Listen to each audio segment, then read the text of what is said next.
Hi there, Anna here with you today for another episode from the Curvy Mat. So today's question is one that comes up pretty frequently and I think it's important.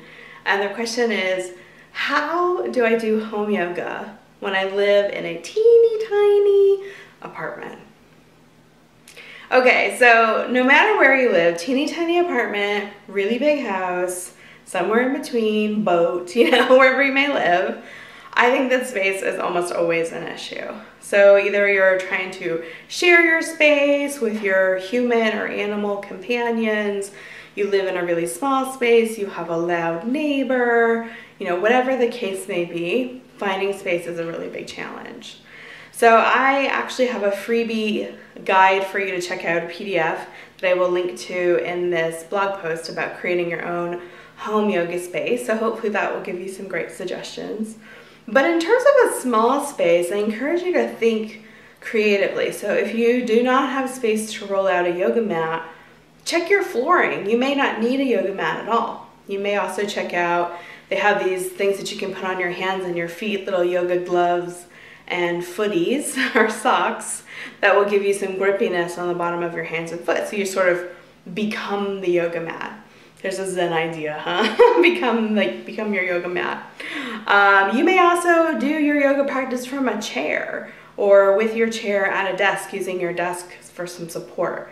So you can start to think outside of the mat if you don't have space for a mat.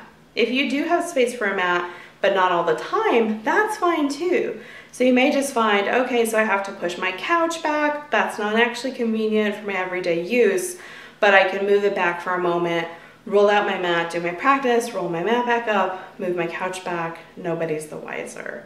So when you can kind of take yourself outside of the limitations of, I have to have my mat fully rolled out, I need to be able to have it in a space where I can keep it there all the time, that can really free you up. There's this wonderful yoga teacher, Sharon Tessendori, who teaches in Kentucky, who has a great blog post about how she practices in her bathroom in the winter. So I will link to that as well. I love that idea. Maybe there's places you could practice that you hadn't even thought of, like your bathroom.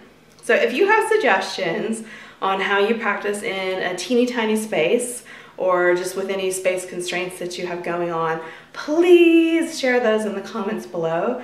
The more fun ideas that we can get out there, the more that people can think like, oh yeah, I never thought that I could practice on my front porch, or whatever the case may be. Thank you for being here. Thank you for the conversation. Have a good one. You enjoyed this video. If you know somebody else who you think would be interested, I would love for you to share it on Facebook or Twitter. Come hang out with me on the Curvy Yoga Facebook or Twitter page. And if you'd love a little more Curvy Yoga in your life, go to my website, sign up, and you'll get 2 free chapters of my book, Permission to Curve. Bye!